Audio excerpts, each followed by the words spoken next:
Halo. Pul. Oh. Ya.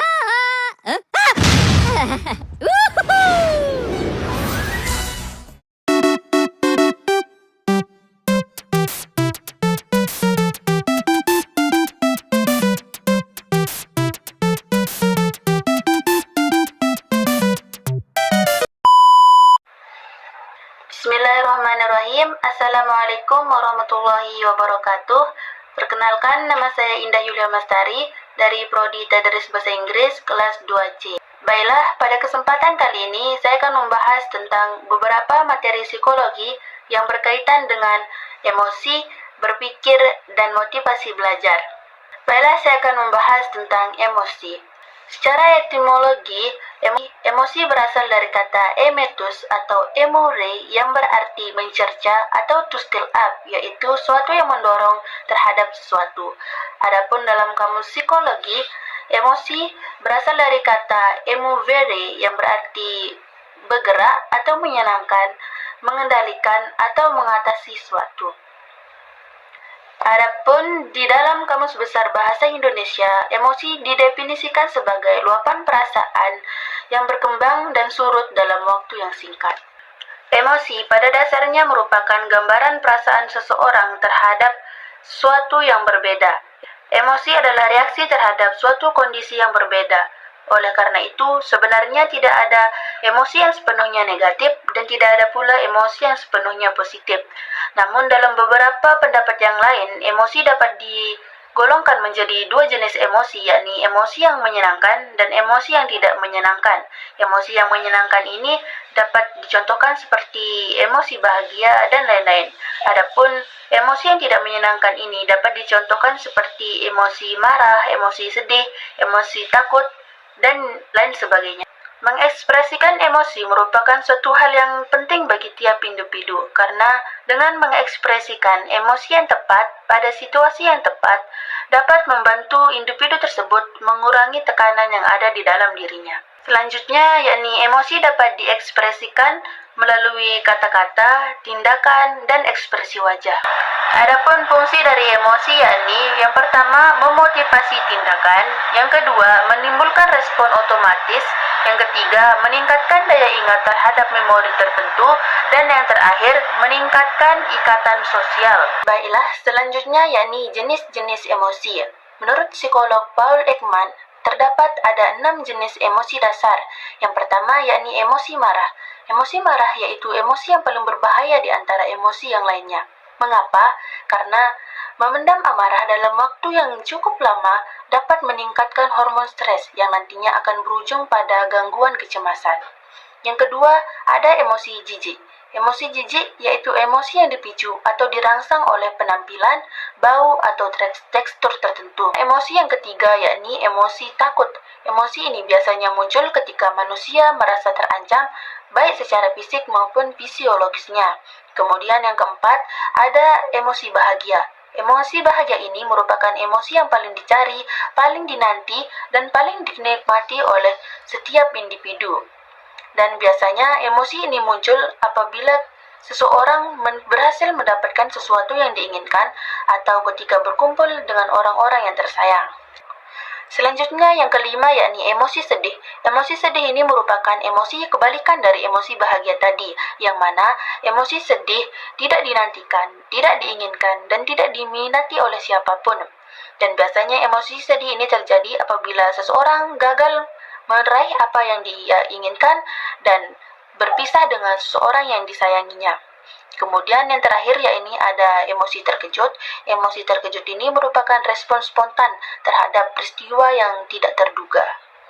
Dan selanjutnya yakni ciri-ciri emosi. Ciri-ciri emosi yang pertama yakni subjektif, yang artinya berasal dari diri sendiri dan dipengaruhi oleh diri sendiri. Yang kedua yakni dipengaruhi oleh panca indera.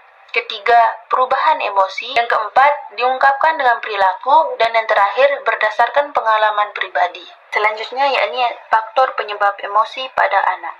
Yang pertama yakni faktor keadaan anak. Keadaan individu seperti cacat tubuh dapat mempengaruhi emosi anak. Yang kedua yakni faktor belajar. pengalaman belajar anak dapat mempengaruhi bagaimana cara mengekspresikan emosinya. Dan yang terakhir yakni faktor keluarga. Peran keluarga sangat penting dalam pertumbuhan emosi anak karena keluarga merupakan lingkungan pertama yang mengajarkan emosi kepada anak. Pengaruh emosi pada belajar. 1. Motivasi. Emosi yang positif dapat meningkatkan motivasi belajar anak. Yang kedua yakni memori dan ingatan. Karena pengalaman yang bersifat emosional lebih diingat daripada yang lainnya. Yang kedua yakni dapat meningkatkan perhatian dan konsentrasi. Selanjutnya yakni kecerdasan emosi. 1. Mengenali emosi diri, menyadari dan memahami emosi yang dirasakan. Yang kedua, mengelola emosi. 3. Memotivasi diri sendiri, tetap optimis dan termotivasi dalam menghadapi tantangan. Keempat, memahami dan merasakan empati orang lain, yang biasa disebut dengan empati. Selanjutnya yakni teori-teori dalam emosi. Yang pertama yakni teori dari William James dan Carl Lange. Teori ini mengatakan bahwa emosi adalah hasil dari persepsi terhadap perubahan fisik dalam tubuh.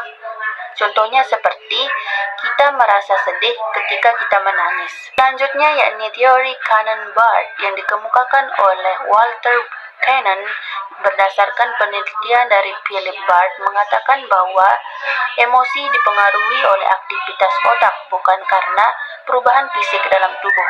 Contohnya, kita merasa takut karena kita berpikir kita akan takut bukan karena kita gemetar. Selanjutnya yakni ada teori Culture Singer yang dikemukakan oleh Stanley Sculpture dan Jerome E. Singer yang mengatakan bahwa emosi merupakan hasil dari interpretasi dari kondisi fisik yang terangsang. Contohnya, kita merasa bersemangat ketika kita berpikir bahwa kondisi tubuh kita sehat.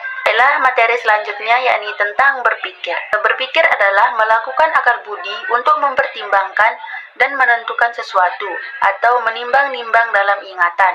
Selanjutnya yakni jenis-jenis dan tipe-tipe berpikir. Yang pertama yakni berpikir logis. Pikir logis yaitu menganalisis sesuatu sehingga menemukan hasil yang masuk akal. Selanjutnya yakni berpikir analisis, yaitu berpikir dengan pemetaan masalah sehingga menemukan bagian-bagian masalah dan hubungan-hubungannya. Berpikir secara sistematis yaitu menguraikan informasi secara teratur, logis, dan mudah dimengerti sehingga dapat menjadi sistem yang menyeluruh dan terpadu. Selanjutnya yakni berpikir kritis. Berpikir kritis adalah menganalisa data untuk membuat suatu penilaian. Dan yang terakhir yakni berpikir kreatif. Berpikir kreatif adalah berpikir untuk membuat gagasan baru. Selanjutnya yakni pola berpikir. Pola berpikir dibagi menjadi dua, yakni pola pikir tetap atau fixed mindset dan pola pikir yang berkembang yaitu growth mindset. Pola pikir tetap atau fixed mindset mempercayai bahwa kecerdasan dan kemampuan seseorang itu sudah ditetapkan sejak lahir dan tidak dapat berkembang. Yang memiliki pola pikir fixed mindset tidak percaya pada hasil kerja keras yang dilatih. Yang kedua yakni pola pikir berkembang atau growth mindset. Orang-orang dengan pola pikir ini mempercayai bahwa kemampuan dasar itu dapat berkembang dengan cara dilatih dan berusaha yang keras. Selanjutnya yakni faktor penghambat berpikir. Yang pertama yakni kurang memahami tujuan dan sasaran yang akan dicapai. Yang kedua, takut berbuat salah. Dan ketiga, tidak berpikir proaktif. Selanjutnya yakni faktor pendorong berpikir.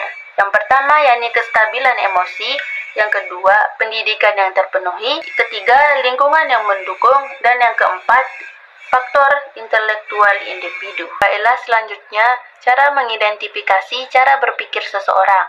Yang pertama berlatih berpikir, yang kedua mengenali orang lebih dalam, dan yang ketiga berikan pertanyaan yang lebih tepat. Baiklah di sini selanjutnya itu proses berpikir.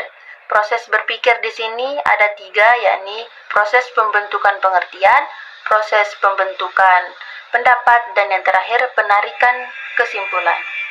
Selanjutnya yakni proses pemecahan sebuah masalah untuk solusi. Yang pertama yakni interpretasi, kedua analisis, yang ketiga evaluasi, keempat yakni inferensi, Yang kelima, kecakapan eksplanasi. Dan yang terakhir, kecakapan regulasi. Selanjutnya yakni teori berpikir. Teori berpikir ada 3, yakni yang pertama teori stimulus respon. Yang kedua yakni teori Gestalt, dan yang ketiga yakni teori pemrosesan informasi. Selanjutnya yakni pengaruh berpikir dalam belajar. Yang pertama yakni dapat meningkatkan kemampuan, yang kedua dapat mengembangkan keterampilan. Yang ketiga, dapat meningkatkan kemampuan komunikasi. Dan yang keempat, dapat meningkatkan kepercayaan diri. Baiklah, selanjutnya saya akan membahas tentang materi motivasi belajar. Motivasi belajar yaitu keseluruhan daya penggerak yang ada di dalam diri siswa yang menimbulkan belajar. Selanjutnya yakni fungsi motivasi belajar. Yang pertama yakni mendorong untuk melakukan suatu perbuatan. Yang kedua yakni motivasi berfungsi sebagai pengarah. Dan yang ketiga motivasi berfungsi sebagai penggerak. Selanjutnya yakni jenis-jenis motivasi belajar. Jenis-jenis motivasi belajar ada 2, yakni ada ekstrinsik dan ada intrinsik. Motivasi belajar ekstrinsik yaitu motivasi belajar yang didorong oleh faktor-faktor yang berasal dari luar. Sedangkan motivasi belajar intrinsik yaitu motivasi belajar yang didorong oleh faktor-faktor yang berasal dari dalam. Selanjutnya tentang teori motivasi. Yang pertama yakni teori kebutuhan, yaitu motivasi terkait dengan pemenuhan kebutuhan berjenjang.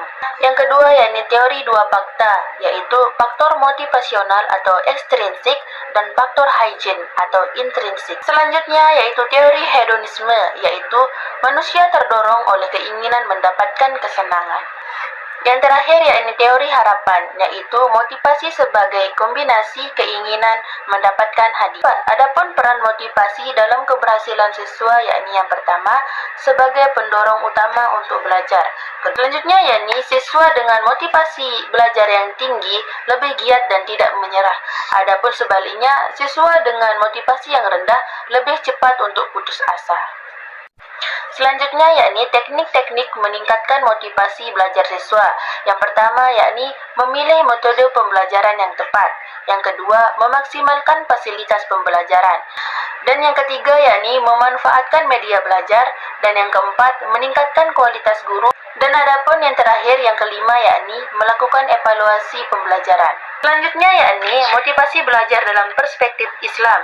Terdapat dalam penggalan surat Al-Mujadalah ayat 11 yang berbunyi yarfa'illahu allazina amanu minkum wallazina utul ilma darajat, yang artinya Allah akan mengangkat derajat orang-orang yang beriman di antara kamu dan orang-orang yang berilmu beberapa derajat. Sekian dari saya, terima kasih atas perhatiannya. Wallahul muwaffiq wal hadi ila sabilir rasyad. Assalamualaikum warahmatullahi wabarakatuh.